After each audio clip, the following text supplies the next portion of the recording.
अखिल भारतीय ग्राहक पंचायत आणि एसटी प्रशासन यांच्या वतीनं मध्यवर्ती बसस्थानकात आज प्रवासी दिन साजरा करण्यात आला।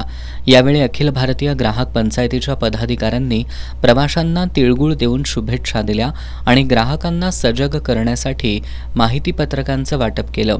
यावेळी अखिल भारतीय ग्राहक पंचायतीनं प्रवासी दिन साजरा करण्यामागचा उद्देश स्पष्ट केला।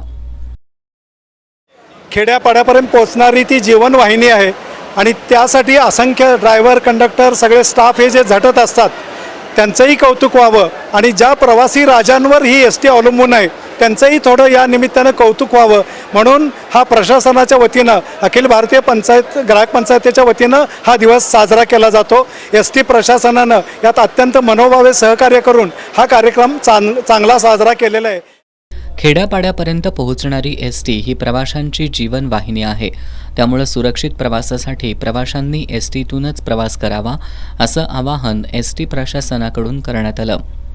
प्रवाशांनी आमच्या एसटीमधून प्रवास करावा, जिथून एसटीमधून सुखकर आणि शेवटपर्यंत सुखरूपपणे पोहोचवण्याची जबाबदारी आमचं महामंडळ घेतं आहे।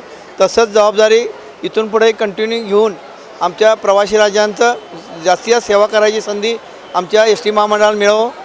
या उपक्रमात अखिल भारतीय ग्राहक पंचायतीचे प्रांत संघटन मंत्री प्रसाद बुरांडे, जिल्हाध्यक्षा ॲडव्होकेट सुप्रिया दळवी, सुहास गुरव, विनायक वाळवेकर, प्रशांत चौगुले यांच्यासह एसटी महामंडळाच्या कोल्हापूर विभागाचे अधिकारी सहभागी झाले होते।